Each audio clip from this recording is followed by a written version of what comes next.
Spoon's in and I'm not. There we go. There you are, Spoon. There he is. Trying to see. What's going on? Not a whole lot, buddy. Trying to see what's going to show me on the cast or not. What is going on here, real quick? Why am I not showing? Let me see what is going on. You go ahead and talk. FaceTime 720. Yeah, that's me. Hey, there I am. Good stuff. Spoon. Yes, sir. How you feeling, brother? Getting over this bad thing. One thing's another, but getting strong. How you doing? That's what's up, man. Yeah, like I said, man, at the top of the show, I'm a week away now from COVID. Steadily getting better day by day. Man, it's been a rough ride, but we're here. And again, we're kicking off. We've been talking to Cowboys Nation and everything on the Star Game that we're going to start doing a lot of stuff with the draft and get these shows rolling with a lot more content. And what we did, what I went ahead and did is I went and did a mock draft. We're starting mock draft Fridays is what we're doing. Right. So this week I went ahead and did a mock draft, and we're going to post it up. We're going to go pick by pick, break that down, see what y'all like, see what y'all don't like. I already know pick number 1 is going to be an issue for some. Others, part of the hive, will be okay. And go through to see how we can do this thing. And every Friday, we're just going to continue to do it. One week, we're going to do one where we're going to just have people in the comment section getting their vote on. And we're going to vote per pick, depending on what's on the board, do some of those things.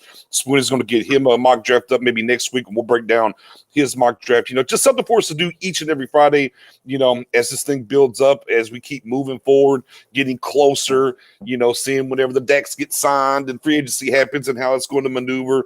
But, good time. Typically I'm breaking my mold here. I usually do one mock draft per year. But I'm breaking the mold to have fun with our people in the Stargame group on YouTube as well, and Stargame podcast. So without further ado, as you see it across, welcome to Mock Draft Friday. And let's get into pick number 1, number 10. Number 10. Y'all know why I'm here. Cowboys select Kyle Pitts, tight end, University of Florida. And I'll phrase it with some of the things that was on the board, right? Justin Fields happened to be on the board.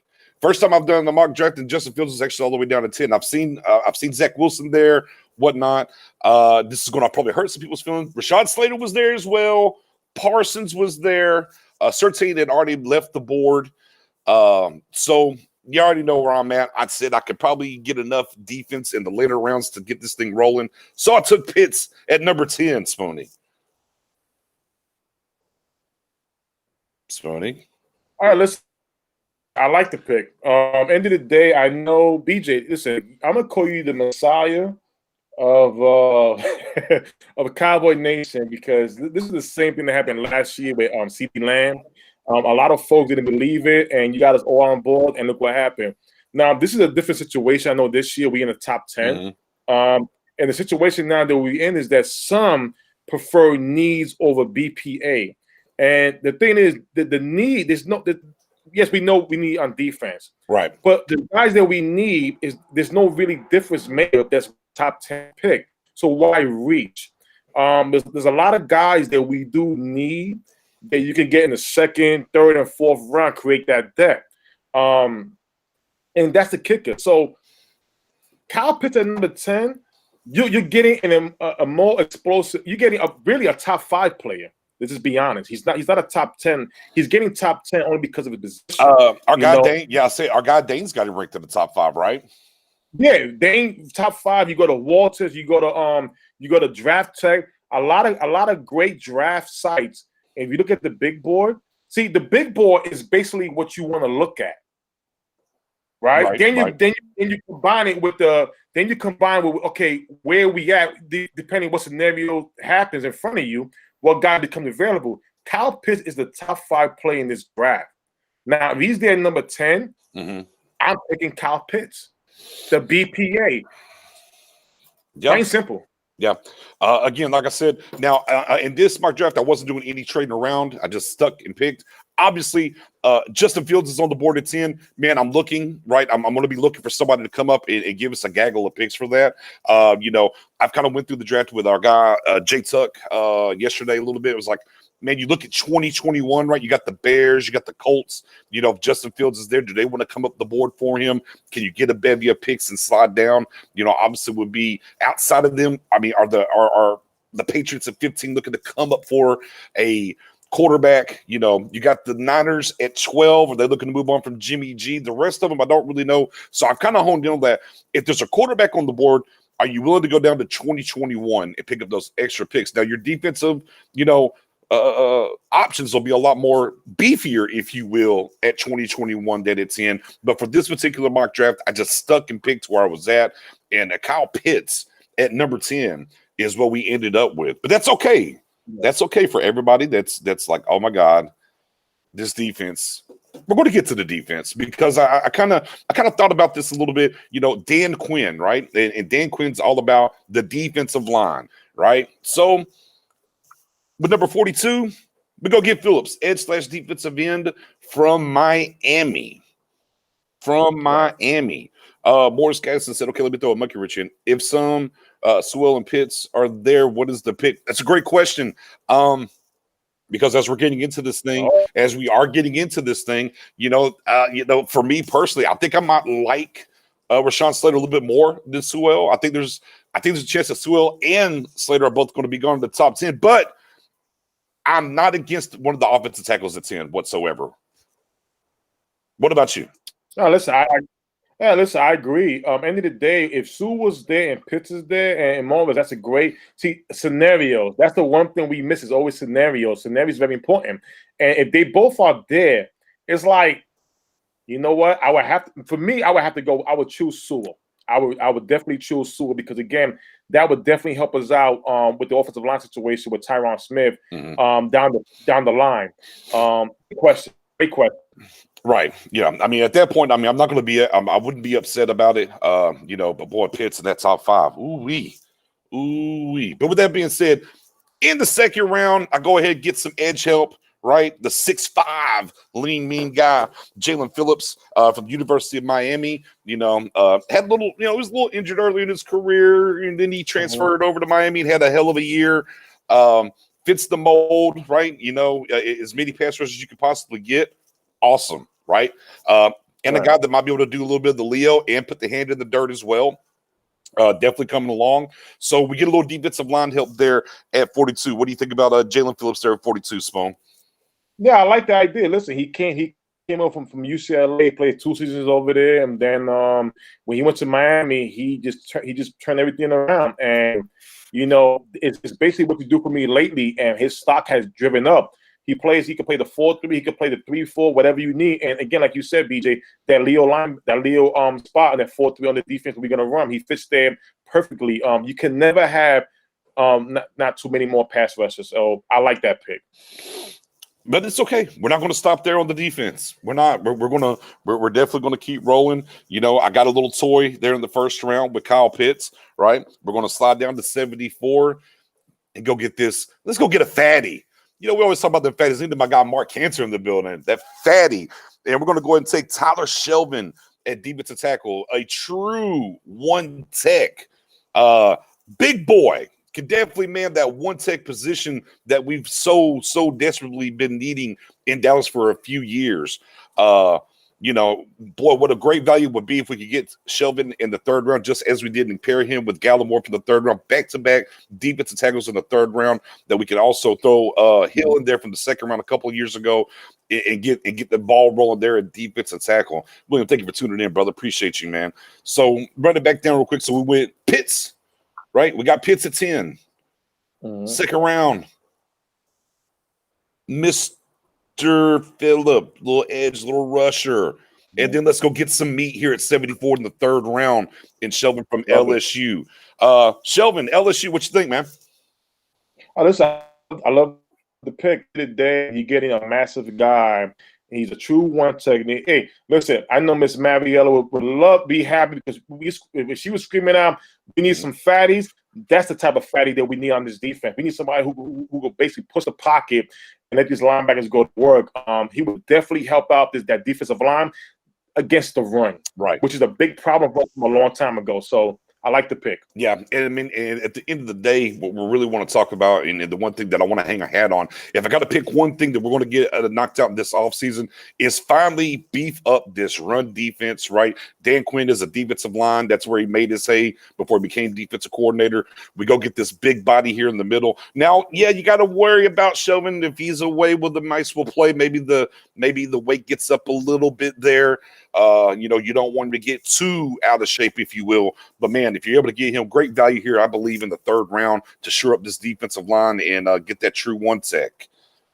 Right. And I mean, my goodness, just, you know, I just think, you know, man, just a nice 340, 350 guy that can move a little bit, you know. Yeah, I mean, you know, we've been, yeah, I mean, bro, I mean, we have been pounding the table here for fatties. You know, we thought we got it last year with McCoy and Poe, and then McCoy got hurt, and then Poe just oh man, just didn't get just didn't do it. So I mean, this right here, I think goes a long way to help solving that problem. On to pick number 99. I ain't forgot about safety. I know. You see, BJ, you did it for me. Yeah. You did this for me. You did this for me. You did this for Spoonie, right? You got my guy. I got you a safety, Spoon. Oh man. Hugs. Oh. Yeah, I mean, look, you know, at 99, what great value. My favorite safety in draft. Right. Yeah, mine too. You know, look, and there's some other safeties. Look, I like the guys from TCU. I like the guy from Florida State. You know, I like Morig. I like Washington. Washington's not going to be here because he's under 6 feet. We know if you ain't 6 feet, you ain't coming to Dallas, right? But, man, for me, Cisco, man, turn on the tape. I think he's a true center fielder. Man, I mean, 13 interceptions in his collegiate career. He hits the height requirements here in Dallas. Yes. You know, I've talked about it before. You know, people, once they break down the tape on, we're going to talk a little bit about his hips. Maybe the hips are a little tight, if you will. But you know what? His angles are amazing, and we've really been missing out a ton of ways with our safeties and the type of angles that they take to get to either breaking up a pass or coming and making a tackle. You know, it's definitely a much needed welcome. I think he pairs well. And the other thing about Cisco, I think he would pair well with Donovan Wilson. I really do. You know, regardless of what we do, you know, in free agency, we'll see what's going on. Aaron Johnson's in the building. Thank you. So good evening, fellas. Great to have you keeping it DC for all year long. Absolutely. We told y'all it wasn't over when the season, you know, ended. We got a lot of content that we want to bring to y'all like this. Mock Draft Fridays is what we're doing. But yeah, let's get Cisco in the building at 99, man. I mean, I think it's great value again for where we're picking at. And look, and remind you, no trades. All right, we're just going to stick and pick here. That's all we're doing. We're sticking and picking. So let's go ahead and run it down real quick for the people. All right, we got here. There we are on Cisco. Run it on down for the folks. So we ended up with Pitts at 10. Okay, we got Jalen Phillips, the edge from University of Miami, at 42. We got us a fatty, Tyler Shelvin, true one tech at 74 from LSU. And then, of course, at 99, we get us a rangy center field type free safety in Cisco from Syracuse. Now, here's the thing. I said defensive line, right? If y'all didn't catch it in the Stargate group, I actually posted this mock draft and on Twitter. Follow me, your guy, Nix _ in between. Posted these up so everybody can kind of get a bird's eye view of what we got on tonight. Now, I'll be honest with you, in these mock drafts, sometimes there's a guy that's on the board. You're like, there's no way he's going to be there. Now, some things can happen. I truly believe that this next pick is not going to be there that late in the draft. He was, if you're a PFF kind of person, here at pick 114, if you're a PFF, he was ranked the highest rated defensive player in the ACC.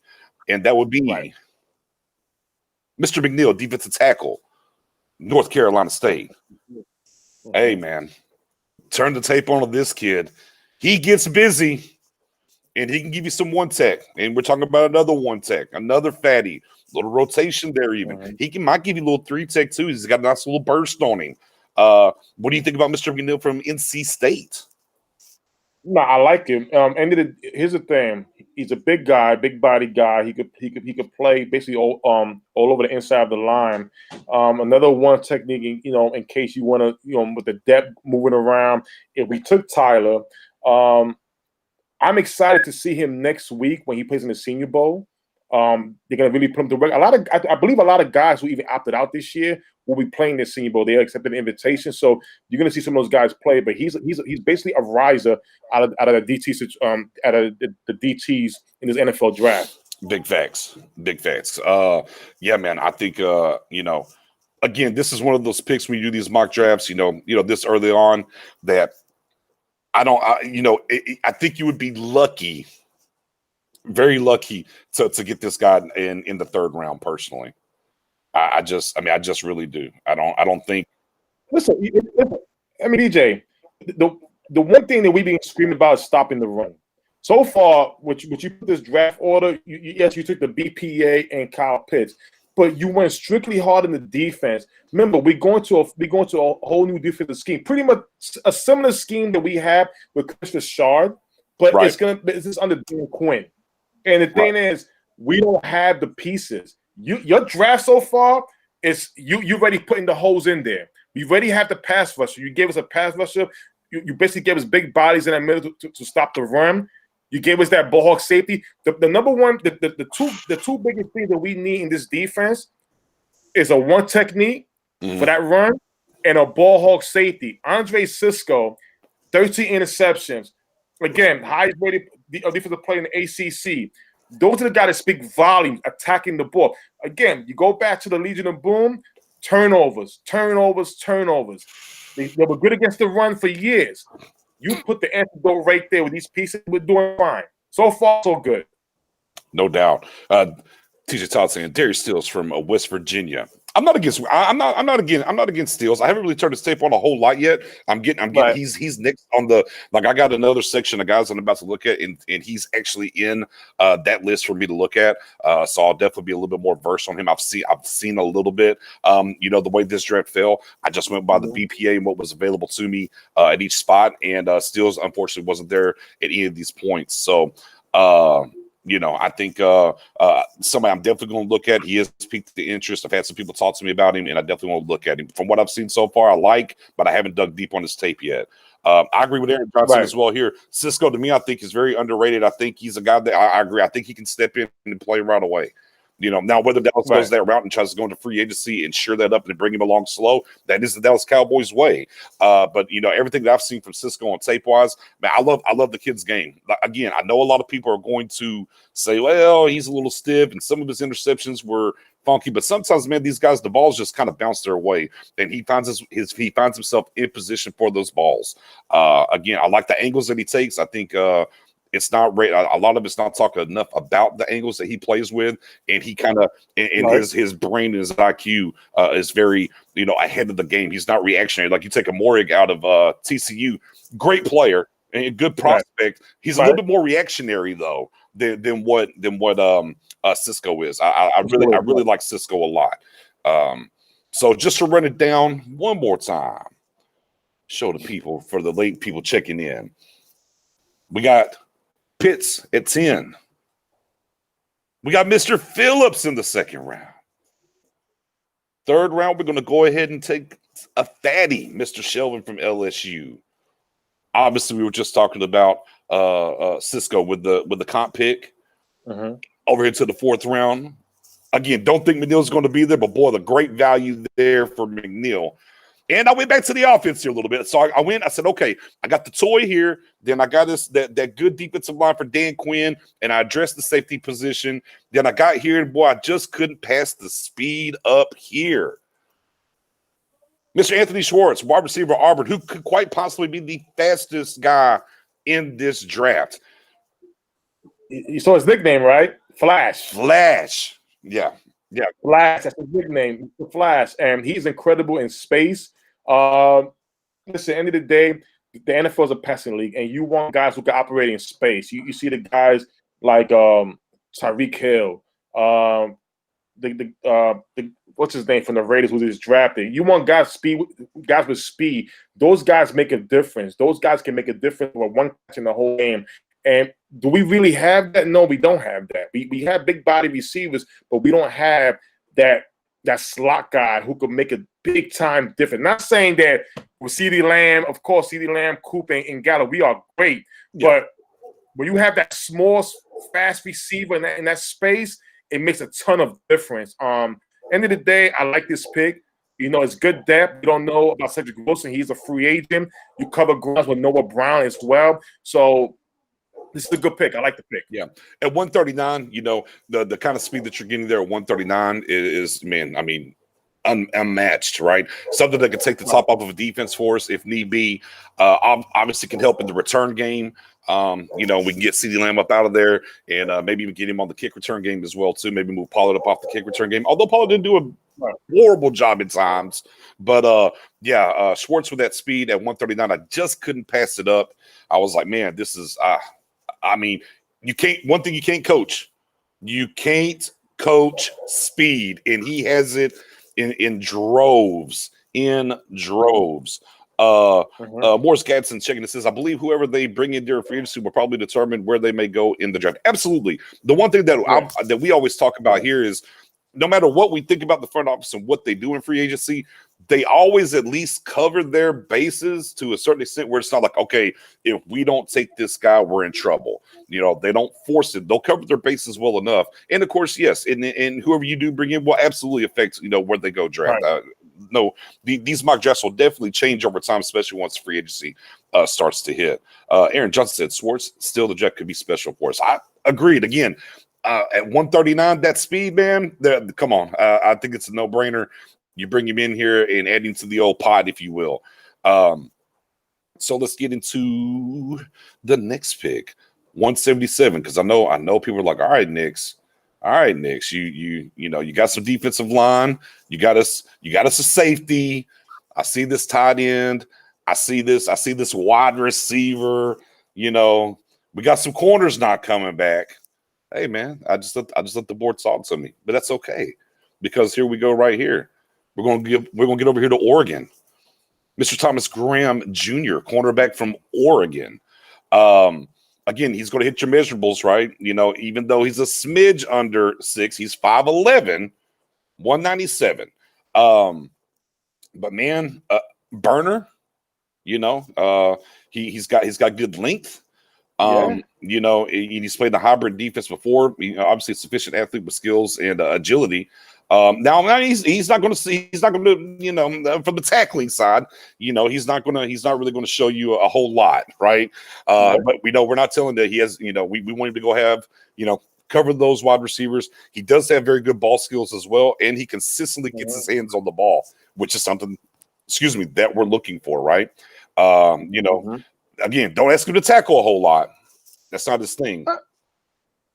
The best thing I like about him was that early in the college year, you know, he listen. I love play. Now this is what round this is?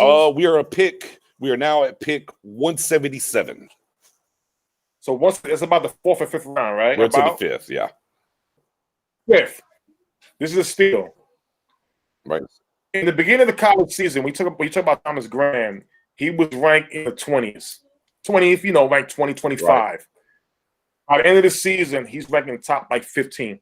A lot of scouts are saying they don't know. Basically, he rolls up the board so much, they don't know. They pretty much saying, will he be a 2nd round pick or will he be a 3rd round pick? They don't know. But BJ, you grabbed him in the 5th round. In the 5th round. So if you grab this guy in the 5th round, it tells basically this is pretty much a steal. Somebody who could have got drafted earlier. Now, I'm assuming with this pick right here in the offseason, we're probably pretty much re-signing Cheeto or one of those guys. I know this is not – people don't think that this is going to be the starting corner opposite of Diggs, but this is a good depth because we are losing possibly Joy Lewis, also Cheeto. But I understand with this pick right here, picking this corner at this spot right here, one of those guys are staying along Anthony Brown and Diggs. I love this pick. This guy has been rising. And on top of that, you know, end of the day, as a rookie, you start off on special team, things of that nature. You play certain roles. The way this kid has been rising up the draft boards, since playing college, and right now it's kind of like, wow, fallback. These are the type of gems that you could definitely find in the third rounds, and this is the fifth round. Excuse me, in the fifth round, they're pretty much are ranked higher. I love this pick. And then I said, the top half I handled basically. I got you one safety in there, but I handled the defensive line a lot. Man, we're just going to keep, man, the hits going to keep on coming. I was looking, I wanted to add a linebacker in this draft. Outside of reaching at 10, none really fell the way that I wanted to fall. So guess what? Oh, we got one corner. Let's go get another corner, Spoonie. Let's go get another corner in Ambry Thomas, the cornerback from Michigan. Okay. We're gonna grab him at 188. We're getting him at 188. 6 feet, almost 200 pounds again. And here's the thing about him. One of the reasons why I went with him, he's most effective. Here's the big pro for him is he's most effective when he's aligned at the scrimmage tasked with playing press coverage. Well, what do we know about Dan Quinn? They want to press and bail, right? You went and watched the Richard Sherman tape and thing, or even the corner from Trufant down there in Atlanta as well. At the end of the day, they definitely want to get out there. They want to get their their press on. So this is what he does. And again, complements his press presence with shallow zone awareness and a good ability to redirect and attack the flats against bunch formations or leaked backs out of the backfield when playing the C2 zone. Again, man, those are just kind of the things that you like to hear. It sounds like he's a scheme fit kind of guy. Now Michigan will tell you that he runs a 4.3. I give better than that, but I can say better than that, DJ. What you hit on. Not only did you give us a fast corner, you gave us a returner. He returns kicks. I like this. Listen, we don't want CeeDee Lamb to keep returning kicks all the time. We got Tony Pollard who returns kicks. Cedric Wilson, we don't know if he's going to be back. He was our returner last year as well. So what you did was you filled up two holes. You gave us cornerback and you gave us depth at the return level with a 4.3 speed. Again, this is about like the fifth or sixth round, I'm assuming. He was a four-star recruit coming out of high school. So which he played in Michigan. End of the day, you're getting guys who can perform. You're also bringing us a guy who will give us depth at two levels, on corners and one on special teams. I like the move. So again, was out here hunting for a daggum. I was hunting for a linebacker. I was hunting for a linebacker. Man, give you some internship over there, man. I was hunting for a linebacker. I couldn't find the linebacker. Okay. But you know what? For the third straight pick in a row, guys. Hey, here's another corner. I'm going big schools. I'm on Power 5 schools. I'm not trying to go and dilly dally. So man, I went over here at pick 222 and get DJ Daniel from University of Georgia. Right. Again, he's just this late in the draft, right? We're going to throw some more stuff at the wall here to see if we can handle that cornerback situation. And you have to remember, I mean, he was a 4-star JUCO cornerback that he had previously with South Carolina. Then he ended up going to Georgia as the JUCO. He's also going to be playing in the Reese's Senior Bowl as well. He's and of course he's considered a day 3. He's considered a day 3 pick. No matter what happens is the word on it. But he is going to be a pick and an opportunity to him going out here to the bowl. Let's see if he can rise up and do some things. Again, 6'1", almost 185. So he had 8 pass defenses with UGA last year. Again, another corner here for some depth late in the draft. Well, here's the thing, BJ. I don't know what it is. But it's some great dust. You're going with this. This is some great dust right here. And I Willie McClain, this is internship right here, buddy. Because at the end of the day, you gave us depth. Now, Matt Miller, I love Matt Miller NFL draft, just like Dane Brugler. I'm a huge fan of them. Matt Miller, they've been doing NFL mock draft even during the college season, not just after the season. Do you know what Matt Miller had this guy at? In the second round. Wow. In the second round. It's all about how I like the kid from. I would think I would think Campbell from UGA would go in the second round before Daniel, but right now, yeah, right, exactly. So they had this kid in the second round. Now, again, shaky season, X, Y, and Z. But when you have that much potential, and you get in late in this round, these are the type of that the NFL draft in this late round is about. It's about gems and that. I remember when me and BJ. We was at Texas at the NFL draft. That was the year we took. Who were you taking the first round that year in Texas? Oh, LVE. LVE. All right, there you go. And we was in there while everybody was leaving. We was in there still with our books and writing stuff down and jockeying notes down crazy.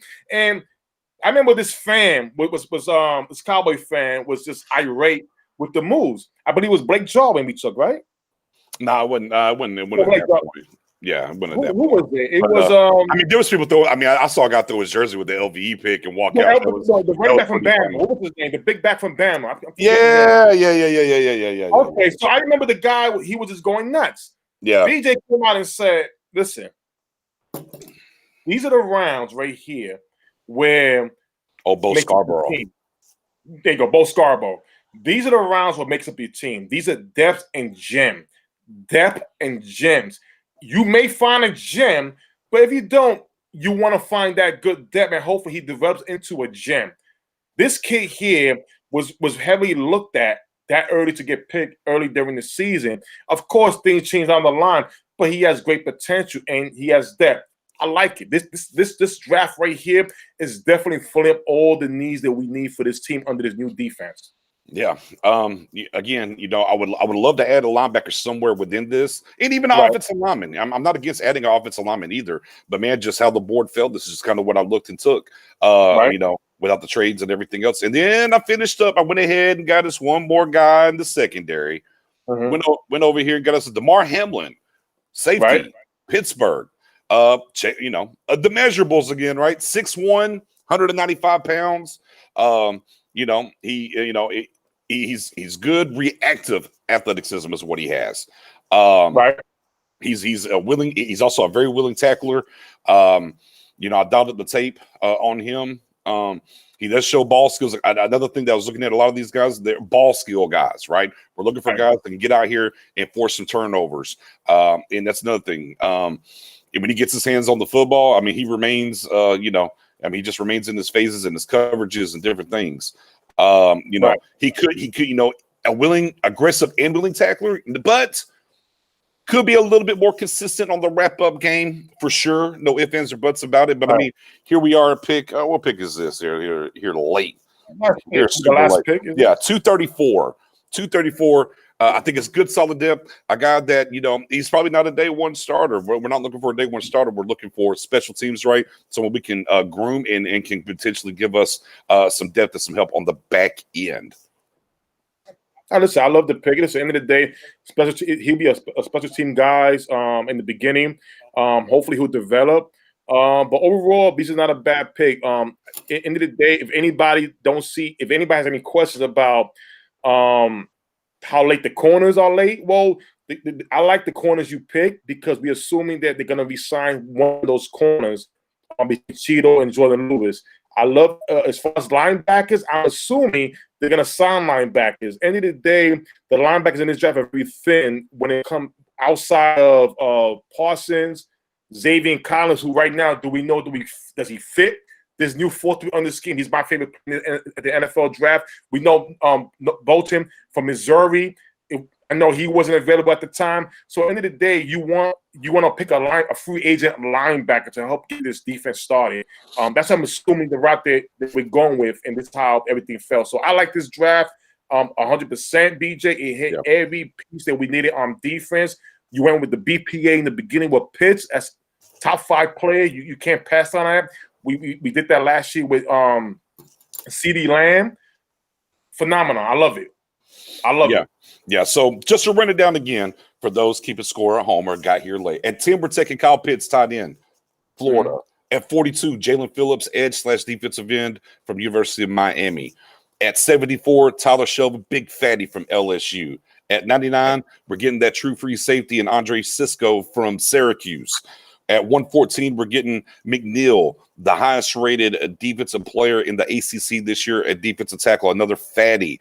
139, we get us some speed. Flash Schwartz, the wide receiver from Auburn. 177, here's the run on the cornerbacks. 177, Thomas Graham. 188, Thomas Graham from Oregon, junior. At 188, Aubrey Thomas, again, cornerback from Michigan. At 222, DJ Daniel, cornerback, UGA. And we wrap it up with DeMar Hamlin at 234, safety. So, again, would have liked to got as far as that goes, I would definitely like to got a linebacker in there. Would have liked to have been able to get a offensive lineman in there somewhere. The board didn't fall. I just stuck and picked no trades, just wherever it was at. I feel like in the top half of that draft, I think I was able to get some nice depth for the defensive line. Where's Dan Quinn's calling card, right? Defensive line. Shore that up. Let's stop the run game. And did enough in the back half of that draft to cover us at corner moving forward. And like you said, man, got to go into free agency to get us some linebackers. Jocko West says, give me Pitts or trade back and get Horn or Collins. I'm happy. Again, with this particular draft at 10, and I'll bring that up again and we can discuss that. Justin Fields was on the board. The question will be at that point, would the Bears, I think Bears are 20, Colts are 21. Are one of those teams willing to come up from there to 10 to come get their quarterback?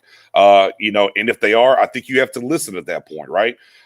Because if you go from 10 to 20, boy, I mean, think about some of them defensive prospects that are going to be sitting at 2021, right? There's a lot more of the corners going to be involved. We start talking about defensive tackles and Barrymore being involved.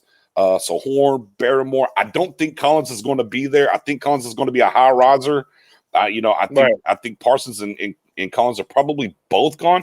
But maybe you look at Bolton in Missouri coming up that board at linebacker. So, and depending on what you can pick up, from that move back from 10 to 2021, I mean, maybe you get a second this year, maybe something next year, maybe a second and a fourth, just depending on how you want to play it. But the question is, Spoon, would you, if Fields is there, like I said, I stuck it to Pitts, but if the Bears hit you up at 20 and said, hey, we want to come up and take Fields, are you listening? You ready to fall back 10 spots? Of course I'm gonna listen, because at the end of the day, if you give me something where you can even be the Bears or even the Jets. Remember, the Jets got 2 first-round picks too. They picked them at 23, and they picked up 34. Again, I would love to get that 23rd pick and their first pick in the second round and our second round pick. The top 10. The end of the day, I know in the beginning when the Cowboys were at top 5, we talk about trades. Even with that 10th pick, now the quarterbacks are falling because other positions are being taken. We are in a great spot. Mm-hmm. If the Colts, the Bears, or the New York Jets come calling the Cowboys for that quarterback or another position that they want early, because the Jets could go for Kyle Pitts as well. They can say, hey, we took either the quarterback Zach Wilson, or we're going to keep Donald and we're going to take the wide receiver Devontae Smith there at number 2. And we want Pitts. We want to load up that offense. Right. We are in a great situation to go, hey, we'll give you that 10th pick. Now, in return, we want this, and this, because coming from 20-something to number 10, it's a lot of picks you have to give up. And we'll be able to get the guys that we need. I'm looking to all of that. Yeah, I think for me, it's going to be a quarterback there for the big jump to happen. And absolutely, you definitely do listen. Aaron, Joshua, with a question. Would you guys move on from Lewis or Cheeto? I think Lewis is out of the door. If I can get Cheeto back on a 1-2-year deal, I'm sold on that. Spoon, what about you? I'm with Cheeto. End of the day, I don't think these corners are, difference makers. I think you keep Cheeto. He's an NFL vet. These guys will have to learn on the route. I think Cheeto could get it done, and he saves us for not having to reach for a position. I like, especially with the way BJ did the draft, I like the fact of just getting depth, because at the end of the day, we need more depth. than Let me ask anything else. And Yeah, we let me could- ask you this, and let me ask you this, Spoon. Let's say we all right. Let's say we get you on a 1 or 2 year deal, and you Right. stick it in, and whether it's Surtain or Fairly, I don't think they will go for Hornets in. But let's say it's one of those Right. two. Are either one of those guys going to start this year over Cheeto? You think? I don't think so. Listen, here's the thing. Surtain is the most NFL ready cornerback, Agreed. but he's And not. PFF only because of- PFF's highest rated SEC player this year was Mr. Patrick Right. Surtain. right. But here's the kicker thing. The one thing that Surtain fits with us is that he played a lot of zone in Bama. Right. But once he goes that man to man, and once that guy beats him, it's a wrap. He ain't gonna make up speed. We don't want that. I mean, I don't. If we get him at 10, am I excited? No, I'm just cool. I'm cool with it until we see more. Farley, he didn't play last year, but he got hurt. He had prior injuries the year before in Right. Virginia Tech. He is speed, height. He attacks the ball. I like that. Yeah. But Yeah. my guy is J.C. Horn. Right. I'm with Jacquez. I like J.C. Horn better Me than too. all three of them. And I think J.C. Horn, once he works out this year, there's no NFL comp, but doing something where I guess their own private workouts, whatever. Once we hear those numbers, he's gonna he'll be the number one corner in the draft. So the team will take a back seat, in my opinion. Now, let's pivot. All right. And let's say we don't sign either one, Lewis or Cheeto. Right. All right. And basically, we're going into the draft right with Diggs, Brown. Let's say Reggie Robinson II goes back to corner. I think CJ Goodwin's going to come back. And that's it. You're pretty much pigeonholed. To me, at that point, you would be pigeonholed that you have to go out here and take a corner that at that point it's in. And Right. also Canada. Right. I like If you Canada don't- as well coming back. Yeah, of course. Listen, of course. If you don't, at the end of the day, like I said, if you don't resign none of them, you will have to find a corner. Now, I give a scenario. Let's just say we don't find another corner. I would love Campbell out of Georgia in the Love second Campbell. round. Yeah, I would Campbell. love Campbell. Him and Surtain play in the same. Only high thing, school. yeah, the only thing about Campbell, I was gonna say the only thing about Campbell Let me- is, yeah, he does. He's not a ball guy. He doesn't. You don't get a lot of turnovers. He's not a lot of ball. But I mean, from a press and coverage, I'm with you. Right now, how about this? When we look at Dan Quinn, what he's worked with in the past, he loves big corners, right? Right. He loves big corner. Now he had Richard Sherman, and I forgot Brandon Browner, the other big corner Brandon he had Browner. for a while. Mhm. Big physical corners, right? Mhm. So does Surtain fit this? Yes, he does. But here's the kicker. This is a little bit more. The NFL's getting more fast at receiver. He wants size. He wants size for this defense. Cheeto is, in my opinion, needs to be kept on a 1 or 2 year deal. Mhm. He has size on him. I don't think, again, if it's J.C. Horn or Campbell, I'm happy as you know what. I'm excited. They have size and they got speed. But try Cheeto first. It makes it easy to look elsewhere. There's guys that they will be rising up the board that we can look at. Listen, Barrymore from Alabama, the DT, he's rising up. He can play the one technique all over inside. At the end of the day, that's exactly what we need. The more we cover up in the offseason, the better the draft will be. Yeah.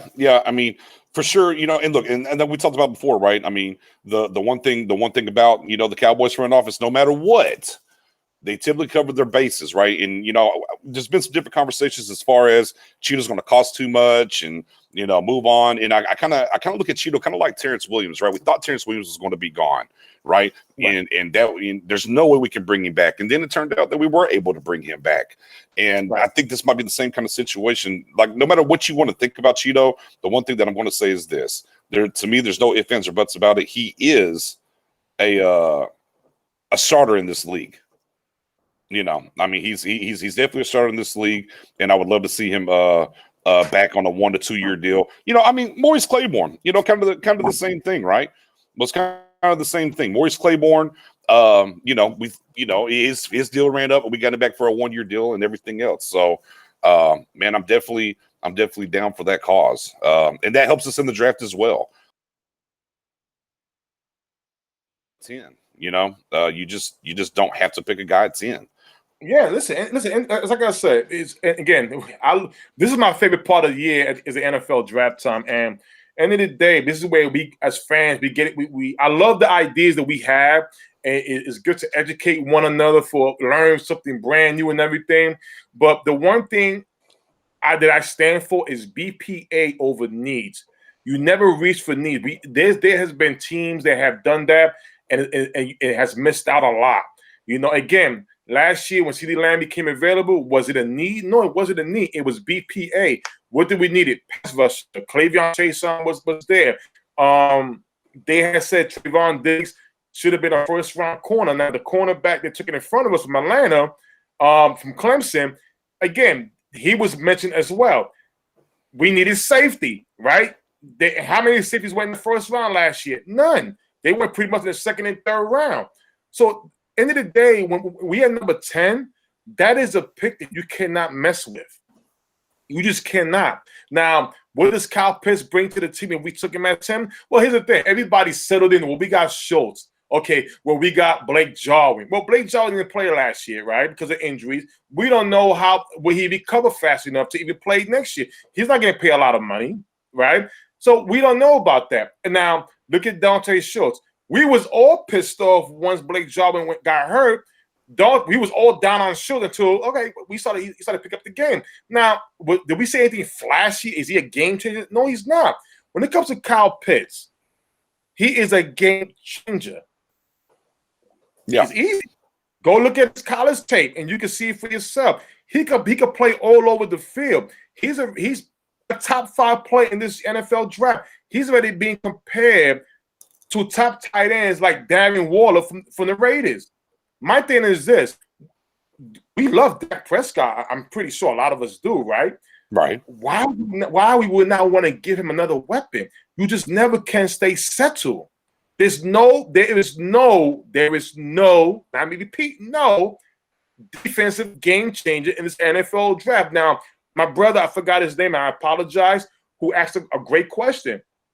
If Penei Sewell, the tackle from Oregon, was there.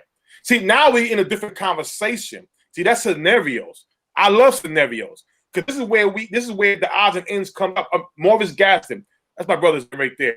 He asked a great question. If Penei Sewell was there is a different conversation because Penei Sewell is scheduled to go where? In the top 5. Now, we've been wanting him when we was scheduled to pick number 5 in the midseason. We were saying Sewell. Now that we're at 10, if Sewell falls and we got Pitts there, oh, listen, hey, we got the best of both worlds. Now we're talking. A debate of Pitts and a defensive lineman, defensive tackle, a cornerback, I am sorry. I am going Pitts all the way. Straight up. Get me them toys. Get me them toys, man. I mean, and look, and one of the things, as it goes to taking Pitts at 10, that we talked about with this particular mock draft is, hey, Jarvis come off of ACL. Hey, man, yeah, Schultz had the nice year, but I mean, he's not the one and only. Chris Payne's in the middle. What's going on, Chris? I mean, again, you're able to add that kind of talent into this thing. I just don't see why you don't do it. I mean, it just makes a ton of sense to me. And again, because the one thing that we talked about, right? The one thing that we've talked about is, everyone's like, oh my God, if you don't take defense at 10, man, you knew how bad this defense is. And you're just not going to be able to fix it. I think I did a good job in this draft showing you exactly what you can do. I mean, I think, look, you get Pitts at 10, right? Okay. Then you go back in the second round, we get a defensive rusher. Or edge even, and Phillips from Miami. You need a fatty, we go get Mr. Shelvin from LSU, right? Oh, we need a safety. Let's go get that kid Cisco, the Cisco kid from Syracuse, right? 13 interceptions. Yeah. Come on, mine too. 13 interceptions, man. Proof is in the pudding. Man, appreciate that. Chris Payne checking in saying, love y'all show, man. Appreciate you, man. Man, jump in the Star Game group, man, and we'll get you on in there. We're always talking Cowboys. If you're on YouTube as well, for everybody that's on Facebook, check out YouTube. Hit that sub button for your boy one time. Try to get to 500 subs. Star Game Podcast over there on YouTube. But back to this mock draft that I was able to do today on this mock draft Fridays that we're doing each and every Friday moving forward. I went back and got us some more fatties. Man, let's go get that boy McNeil. You know, hey, the number one rated defender by PFF in the ACC this year. We got us some elite speed here with Schwartz, Mr. Flash from Auburn. I know we need corners, and the corners I was able to get late in this draft, man, some of these guys are some ball hawks, right? We got Graham from Oregon. We went and got Thomas from Michigan. Look, we're losing Lewis from Michigan. Let's go get another guy from Michigan. All right. And he presses. He's a scheme fit guy. He's a press guy. He's a press guy. DJ Daniel from UGA late in the draft, right? He's got a lot of talent there to be had. And then one more safety, a guy that can really come in and give us some great special teams depth. He's a willing tackler in Hamlin from Pitt. Yeah, man, I think it's I think it's a lot of I think there's enough ways to go about it as you're getting pits that you're able to fix and move these parts, and you don't miss on a guy, Dane Bugler, who I'm a disciple of. I loved his work for many years, and I mean he's got him in the top 5. He's a top 5 talent that you're getting at 10. I'm old enough to remember taking Greg Ellis over Randy Moss. I'm just not into taking Greg Ellis over Randy Moss. If I know he wears 84. I'm not saying that Pitts is definitely Randy Moss, right? But I'm just saying in that concept of I'm just going to take a guy on defense at 10 because we need defense versus getting an elite guy at a position that could be a game changer. Hard for me to pass up. Yeah, and here's the thing. My guys that the key thing I was saying earlier about, again, with a guy like Ambry Thomas, you're not only filling up the secondary for depth, you're also giving us a returner, a 4.3 speed returner that will take away. Basically, we don't want CeeDee Lamb to give returning kicks. Tony Pollard's back there. We don't know about Cedric Wilson. Wilson may go on to somewhere else because he had enough games that somebody may give him a decent check. Him being a guy like Noah Thomas, we may keep him, but you giving us a guy Flash, who is speed. You gave us depth in the kid Schwartz, who might be the steal of the NFL draft. And a lot of people were saying, so end of the day, it's not bad. And also it was DJ Daniel, another guy. Right. That's the kid out of Oregon, right? Right. End of the day, if you DJ Daniel. I'm sorry, no, DJ Daniel, Georgia. Yeah. Who's the guy from Thomas Graham Jr. Thomas Graham Jr. End of the day, again, they do mock drafts from the beginning of the college season. This kid here was picked in the second round in Matt Miller's NFL draft. All of a sudden, he dipped down. But end of the day, there's a lot of great potential. So you're giving us depth. Again, the first round for me is always BPA. Second round, you get your guys third round. But when that 4th, 5th, 6th, 7th undrafted guys, those are guys that and hopefully you may find a gem. Ronald Leary. And don't forget about Ronald Leary.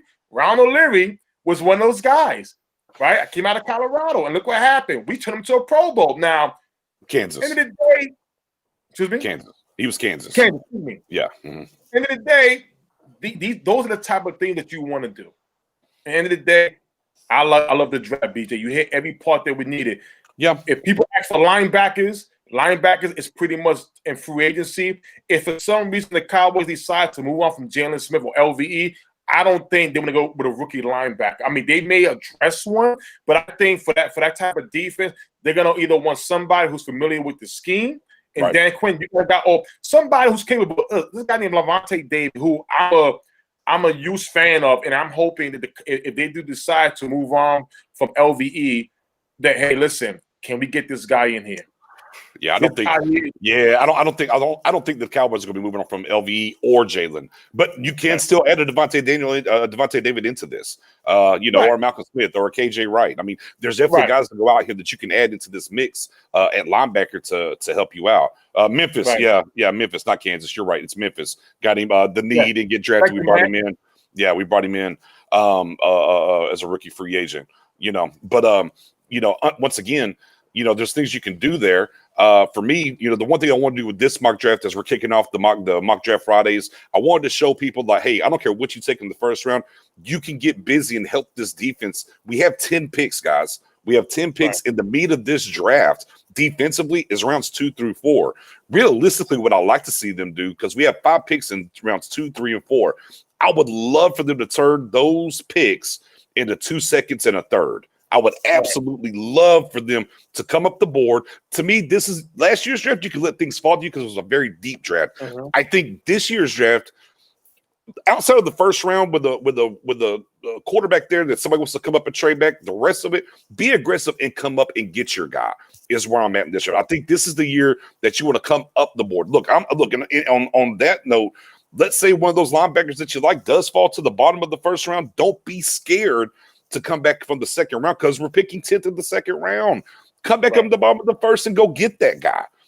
Like I said, outside of the trading back from pick 1 at 10, I think from that point forward, Cowboys should be very aggressive in moving up in this draft to go get players that they want and that they circle that they think can help this thing. Let me dig in here and let's see. We got to get some more questions. Buddha's checking in. What's going on, Buddha? Another guy from USC, safety. You turn on the tape, there's some things there. I don't think he's a day. I think Cisco's a day one starter. I think Tolana can come along though. I do like some things that he does. Free agents. Go ahead, Simone. You can touch that. I'll bring it back up. No, here's my thing with Tulafanga. I like him. Some scouts think that he has traits of Troy Polamalu, the way he plays. Same kind of, not saying he's Troy Polamalu, but it's the way he plays. Right. But here's my situation. My situation is I don't fall in love with safeties from USC. After Taylor Mays, it just got me crazy. But the kid can ball. He can ball. I just don't think he's a day one starter. Right. See, my thing is this: he's more of a guy that you want in the box. We already have that. In my opinion, we already have that with Donovan Wilson. In this draft, he drafted Cisco, who will play that single high. In my opinion, he's a ball hawk. Interception. Actually, but again, if they put Donovan Wilson single high and they want a guy who can play the box, Tulifanga's not a bad pick either. I feel that. I like this question here. Free agents that we think we can get without bargain shopping. For me, I'm going to go reference Dan Quinn, and then I'm going to marry that to Stephen Jones. What's going to cost more? A nice beefy defensive tackle or one of those top end free safeties? I think the defensive tackle you might be able to get cheaper. So can you go get a Dalvin Tomlinson?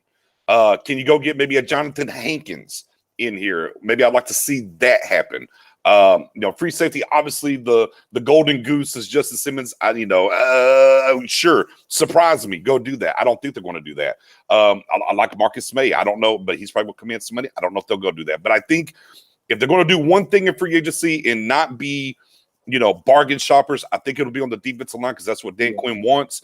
And I'm going to circle Dalvin Tomlinson if the Giants don't bring him back. And I'm going to look at Jonathan Hankins would be my two guys I would look at. Spoon, free agent guys you think we might bring in here? I mean, linebacker could be in that mix too. I mean, here's the thing. I think two linebackers, either Levante David or KJ Wright. KJ Wright played for Seattle. Under Dan Quinn, he was last year. He was still one of the top linebackers in the NFL. I don't know how much money he will cost at his age, but I think either those two could be guys that are not really too expensive, but not bargain. Shoot, Levante David's going to cost money. There's no advance but bust. Levante David's going to go. Hold on, Spoon. Levante David's going to get a check. Period. That's the only reason he's going to get out of if he gets out of the Bucks is because they can't afford him. And the one word about KJ Wright, or the early word about KJ Wright is he's looking to cash in one more time. So that probably doesn't fit in our mold. Okay. But we'll see. I would. Hey, listen. I would say there's more of a chance of KJ Wright coming in, walking through that door than I think Levante David. That's fair. I do like BJ. I do like your defensive tackles. I really do like. I like that. End of the day, that's one of the biggest needs. They could get cheaper. We've seen in the past couple of years now they're getting 1-year deals. It started with Poe when he first became a free agent. Then we saw that I think with Clarett when he went to Atlanta under Dan Quinn. He didn't get a lot of money. They gave like one short-year deal contract. So I can see the Cowboys bringing somebody solid, but still draft that person. At the NFL draft. My God, DuPont. Here you go. Hey-o. Yeah, they're the top 3. Yeah, Steven's cheap ass ain't cutting that check. Jerry says that his head doesn't cramp when it's time to write a check. Steven, though, Steve was like, this pen, it don't have any ink in it. I mean, I'd write it, but it just ain't got any ink in it. I don't know what to do. But again, the one thing that I do want to bring into as we're talking about this mock draft, and we looked at the defensive guys that we got, some corners, some D tackles, right? A nice edge rusher. Man, we talk about this before on the show. If you've been a long time listener of our show, and the one thing that me, Spoon, and Mary Ella always talk about is, and I definitely bring it up more. I always pound the table on this. They're probably tired of hearing it. Is that, man? There's 3 phases of this game to add talent. Free agency, draft, and then trade. And you just can't ignore 1/3 of that and expect to consistently get better. That's kind of been the issue here in Dallas is, you can get by somewhat with what they've been doing in free agency, but overall, eventually you have to spend to go do. Now, I do understand, the last time they really spent right was on Brandon Carr. However, whenever you went and got a man corner, right, and then you switched to zone, I mean, I can't really blame that's on y'all. Y'all tried to take a round peg and put it in a square hole. That's not really his fault. And low key, I mean, since then, you just really haven't went out and signed a guy. Go get a guy young whose best football's ahead of him. Dalvin Tomlinson's around 27. Justice Simmons is around 27, right? You go get one of these guys with the best football available that is a scheme fit for what you're trying to do now with Dan Quinn, and it'll reap the benefits. And the Cowboys, they've done a good job in trades, right? You went and got a Robert Quinn, turned in your 12 sacks, and you even got your 4th-round comp pick. You've done well in the draft, even though you kind of let some guys get out of here, right? Byron Jones, you didn't want to sign him, cost too much money. So there's some things there that you can do free agency-wise to help this team. Yeah, you can go draft well all you want to, and that's fine, and try to retain those guys. But you got to do a little bit more. And, they've been active on the trade front, even trying to go get a safety. Like, we know Steven knows they need a safety. You try to go get Minka. You try to go get Jamal Adams, not once but twice, right? You have drafted, a Woods, although be it late. And, you brought in, you did your due diligence with Barry. It didn't work out. You tried to sign Earl. You tried to sign Weddle. So, I mean, you've done things to try to address the safety position. Well, what better time than this crop of guys that are hitting free agency? We're talking about Marcus Williams down there in New Orleans. We're talking about Marcus May from the Jets. We're talking about Justin Simmons from the Broncos. Do you think can Donovan be maybe the single safety? Maybe you go get a Keanu Neal from the Falcons, right? He was a former guy with Dan Quinn. You're going to have to open up this wallet some and go get 1 or 2 of these pieces, whether it's a defensive tackle or safety, because that's the problem. That's the key to this thing for Dallas. If Dallas is going to be successful and have long runs, you have to be strong down the middle of the defense. You have to get a defensive tackle. You got to get a safety. It'd be nice to get into the linebacker, but I can deal with the linebackers if I can get a middle corner, a center field safety, and a monstrous defensive tackle. Just stop the run. That's all I'm asking for this offseason. Let's figure out how to stop the run and move forward, because those are the things that ends up killing us. We have not been able to stop the run in years. And even towards the end of Romo with the DeMarco Murray, it was protect the defense, keep him off the field. Even early on with Dak and Zeke, it was still protect the defense, keep him off the field. Man, you just got to be able to get better at something. You can't stop the run. You can't stop the pass. Pick one. Let's stop the run and figure it out from there. Yeah, I 100% agree. If you're not going to go out there and sign some free agent and overpriced guys, the least you can do is make trades. Look at team situation where they're trying to get rid of a player, or the player doesn't want to be there, or the player may not fit in their plans, and take advantage. There's a guy. I hate this. I put the question in in Star Gang the other day, and it was a mixed emotions about it. But a kid like Derwin James, listen, end of the day, a player who has injury history, been hurt a lot. Yeah, he's been hurt a lot. It's pretty much the same thing when you pay somebody a lot of money and they hurt the first year. So my thing is this: here's a balance. What's worse?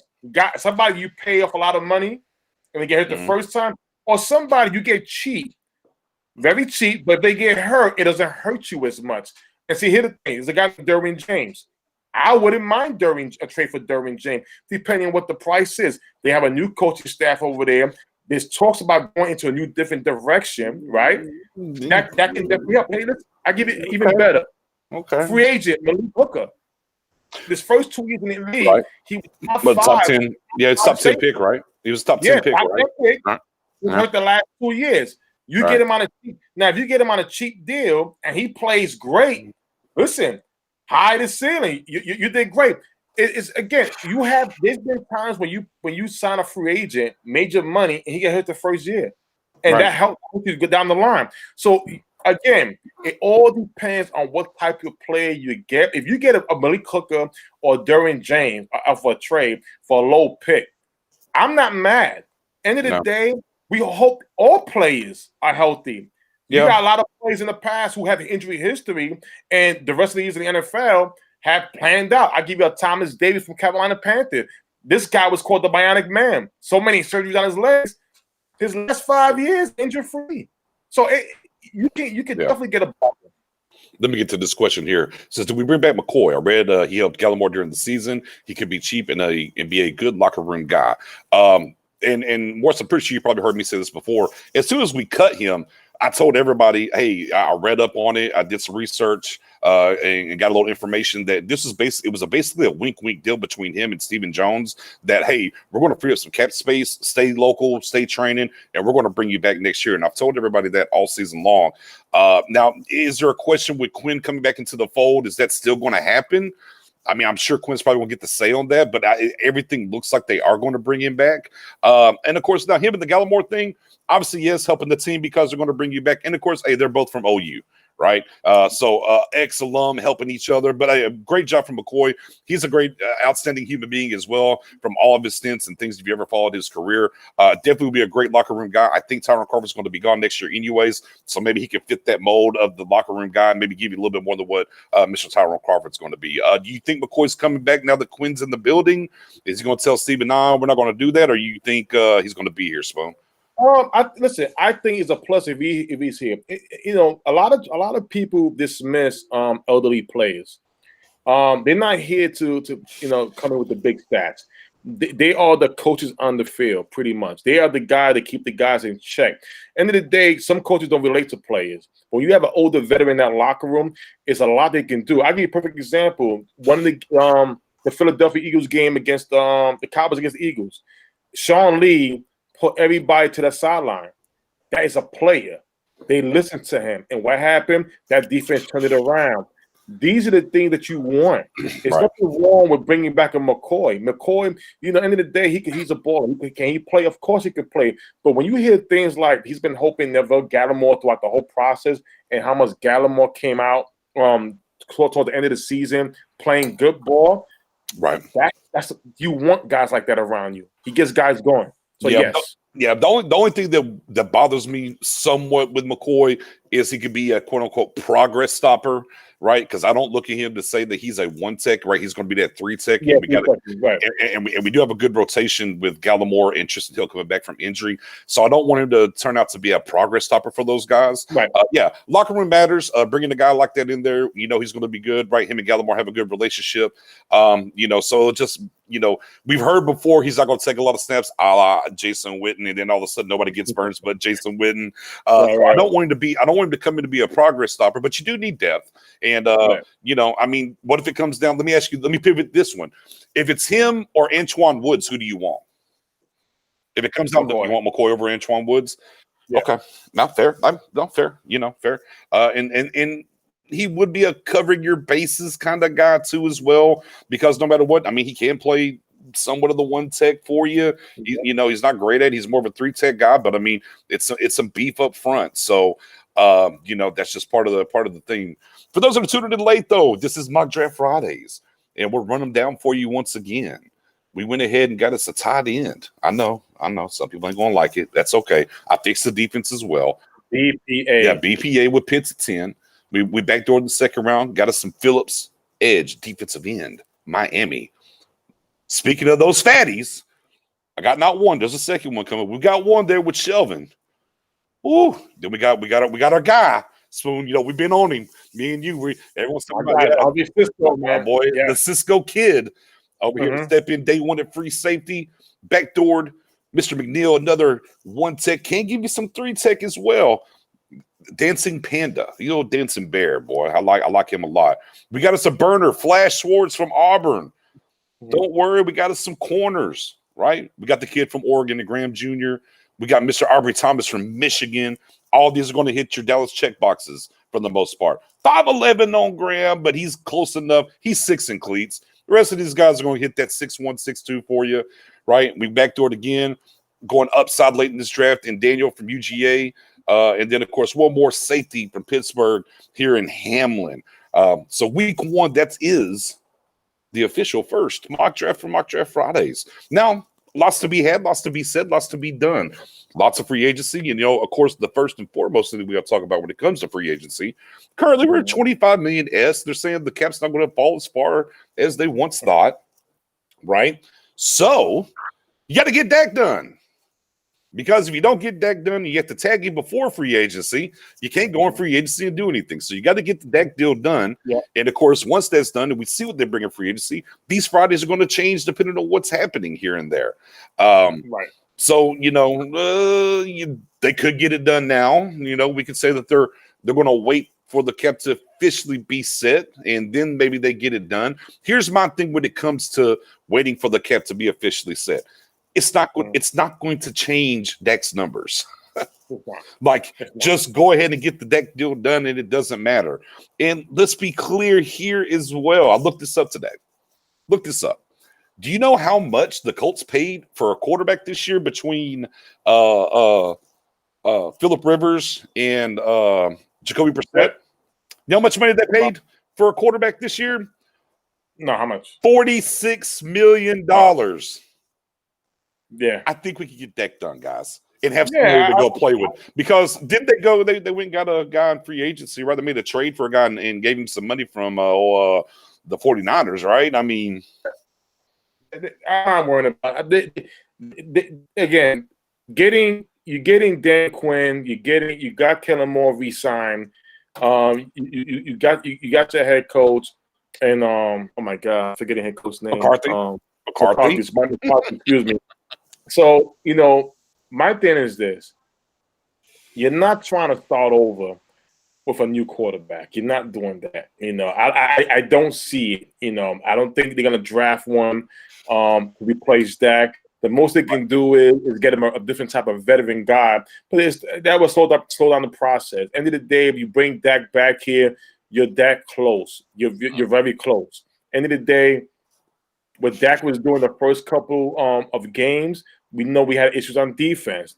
I mean, look what happened when Dak sat down.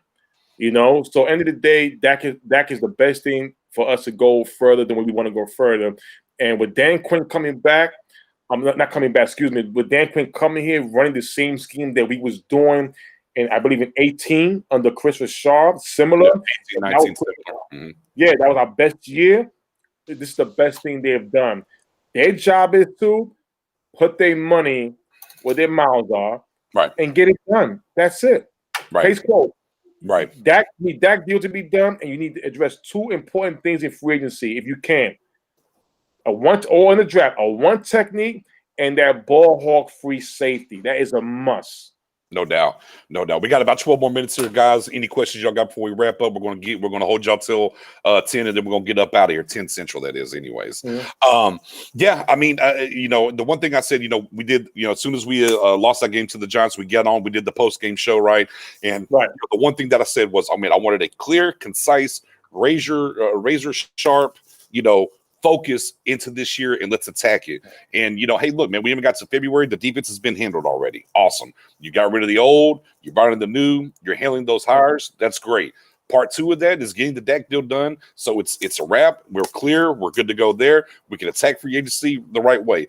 I will say this, the defense automatically, to me, even without signing a free agent, even without the draft, I think is already better for a couple of reasons. One, you know exactly right now what scheme you're going to run, and it's going to be familiar. There's no guessing game. We don't know. You know what it is. You can attack it right now and get after it with these guys. That's part 1.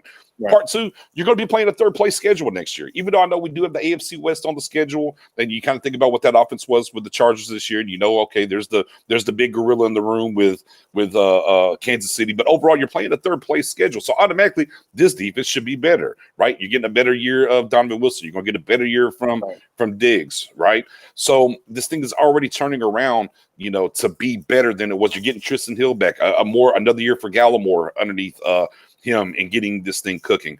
But they got to be, Jerry, as we talked about and told everyone, this was going to be a young hire at defensive coordinator. This is going to be a guy to come in and fix it, an established guy.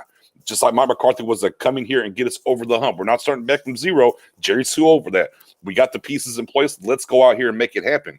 Well, part of that's going to have to be you're doing it with the coaching. It's fine. You're going to have to open up the wallet and go fix this defensive tackle in this safety position because those aren't very high in the draft. There's not a quote-unquote Derwin James in the draft to go draft, right? There's not a Jalen Ramsey to go get. There's not a Chase, to go get, right? I mean, there's just you're going to have to, Stephen Jones, get in free agency to help this draft out to be able to do the BPA that we're talking about. So far, I like where it's trending. Now, we can talk back and forth about, Quinn, and did you like the hiring of Quinn or not, or would you like somebody else? Fair. But again, he's got pelts on the wall. The last 2 years he was a defensive coordinator, his teams went to the Super Bowl. No matter what you think about his time in Atlanta, he got his team to a Super Bowl. If you talk about some of these regurgitated defensive coordinators, look, and I love Todd Bowles. He hasn't done very good as a head coach, though. You go look at Steve Spagnuolo for the Kansas City Chiefs, right? Great defensive coordinator for the Giants, head coach for the Rams, flamed out. Great defensive coordinator again over here for Kansas City. So sometimes these guys are just better as a defensive coordinator than they are as a head coach. But even as a head coach, he did get a team to the Super Bowl. So I'm okay there. Sure, I would love to get Marvin Lewis in here, but here's the thing. Marvin Lewis actually interviewed for the head coaching job here last year. Probably, he's got a good cushiony job in college anyways. Probably not going to expect him to say, hey, I know he interviewed you for a head coach, but come be the DC now. So it probably wasn't going to happen. So I'm good with Quinn. Those were my top two guys that I wanted to see in here anyways. I mean, I'm cool there. But now I need the front office to take that step forward, getting the Dak deal done. Let's go get busy in free agency to help that one tech and help that free safety possibly.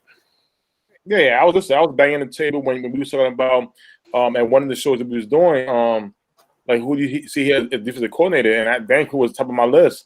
End of the day, we have to understand that just like you said, BJ, some guys are better equipped just being positioning defensive coordinator than a head coach, and also understand the situation that was in as a head coach. You can't just look at records and not look behind the scenes what was going on. Right. When again, management plays a role.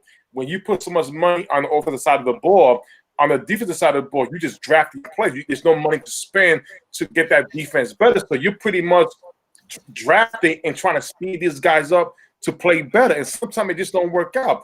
If you look at a lot of these past drafts, like compared to the Cowboys, a lot of these teams, sometimes maybe one or two players stays on the team. The rest are released. And I guarantee you, people will look at every draft pick every year and look at where those guys are at right now.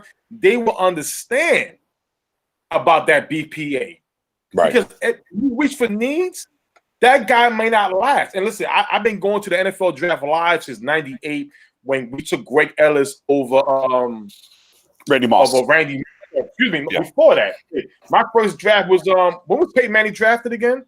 And Ryan Leaf. 96, 7. Boy, I don't know. I've slept since then. I'm sorry. But real quick, though, Morris Gadsden with the question says, what are we expecting from Bradley Anae this year? I think we'll see him. Yeah, I mean, I think 98. Yeah, I knew it's somewhere 97, 98, somewhere around in there. But look, I expect more just from that, we talk about that Leo position where, you've seen Bruce Irvin being in that before, right? They had Clowney in it as well. They don't put their hand in the dirt coming off that edge. So I think this is another reason why they brought a Dan Quinn in because his scheme fits some of these players that didn't get a chance to play last year in a Bradley Anae. So I think we'll see more of him. I mean, obviously, you hope you're going to see more, period, because it's year two.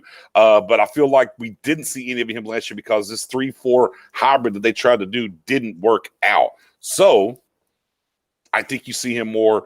You'll see that rotation of the Leo between him, Randy Gregory, and maybe Alden Smith to bring Alden Smith back. Yeah, listen, at the end of the day, and that pick, the pick you put with Jaleen Phillips from Miami, that pick, that if they really believe in Bradley Anae, because I know they were trying to go a different direction with the hybrid defense, some of that 3-4, and now they go with that 4-3 on the yes, that Leo position would be great for him. And I mean, end of the day, that could eliminate us not having to draft another pass rusher in the NFL draft. I mean, because now you're gonna have, if you keep Alden Smith, you got Gregory, you got Law. Mhm. You're straight. You got now. You're straight right there with pass rushers. So you're very good. And don't forget, we got a guy in Wendell Carter who maybe return. We don't know what role he's gonna have, but he may be returning. So this is gonna be an interesting couple of months before the draft to see what they do. Yeah, I mean, Rondell Carter definitely. We lost him for a little bit. He came back. Could be another thing that helps him out. And Right. look, and even on that, you take a look at Francis Bernard, who's a great cover linebacker, right? I mean, this scheme even fits what he does best as well. So again, and I think I've talked about this before, like Jalen Smith. If you get him, a lot of people are talking about the Sam. I'm like, or the Will. I'm like, no, you put him on that Sam, that under, right, where it gets him closer to the line of that 4-3 under, and I think it can help him as well. So I think the scheme is very flexible and can do a lot of things for these guys to put them in the right position. And some of these younger guys will get a chance to play because the scheme fits them better than what we were trying to do last year. I mean, who knows what we were trying to do last year? We were just, the first few, we were just throwing stuff against the wall. It was ridiculous. No ifs, ands, or buts about it. I think we'll be way more prepared this offseason. Big facts. Big facts. Man, I tell you what, man, we appreciate you rocking with us for the very first Friday mock draft. If you want to take a look at actually the rundown of the picks again, if you're the Stargate group, I've already posted them. I'll try to pin that to the top as well. There's a rundown there. If you go to Twitter, your_guy_Knicks. I also tweeted the picks as well. You can go check them out over there as well. Interact either way, man. I'll be more than happy to chime in and chop it up with y'all about this first run of the mock draft. Spoonie, how about you next week? Get a mock draft up, and that's what we'll talk about next week. We'll let you do a run at the mock draft, and we'll take a run at that and break that bad boy down.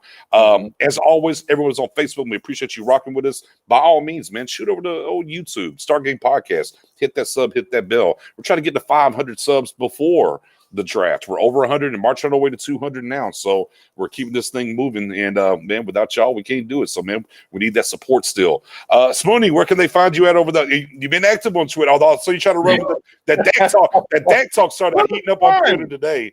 But Twitter's fun. Yeah, Twitter is fun. Twitter is fun. I see what you're talking. It's very fun. You can find me at Spoonie881 on Twitter, and of course, I'm home right here at Stargang Podcast, man. No ifs, ands, or buts about it. So what? And we're eventually going to get this thing because I want y'all to stay tuned into this mock draft because we're going to build this. And man, everybody in the chat's going to get a vote, man. We're just going to go live, and as y'all vote, man, we're going to put it on the board. Just do it in live real time and see what we end up with, man. It's going to be pretty fun, man. I'm excited to do these mock draft Fridays. Again, it's a little different for me. Typically, I just wait till right before the draft. I do one mock draft, but this year, man, I'm thoroughly enjoying this, and I'm going to do a whole bunch of mock drafts before I do my official one and have fun and rock out with you guys. If you 2.0, 3.0, 4.0. Yeah, all of them. Yeah, I'm a 500,000.0. It's all good. But the one thing you should take away from the very first episode of the Mock Draft Friday is you can take Pitts and you can still draft defense, dadgummit. You can still draft defense. Appreciate y'all as always, man. Come follow us at all the spots and everything that we told you. You go over there to YouTube, somewhere down there, them subs and them bells. Man, we appreciate y'all as always. We'll check out for sure next Friday. And of course, if any news pops, we'll come on. Just have the notification bell hit, Facebook,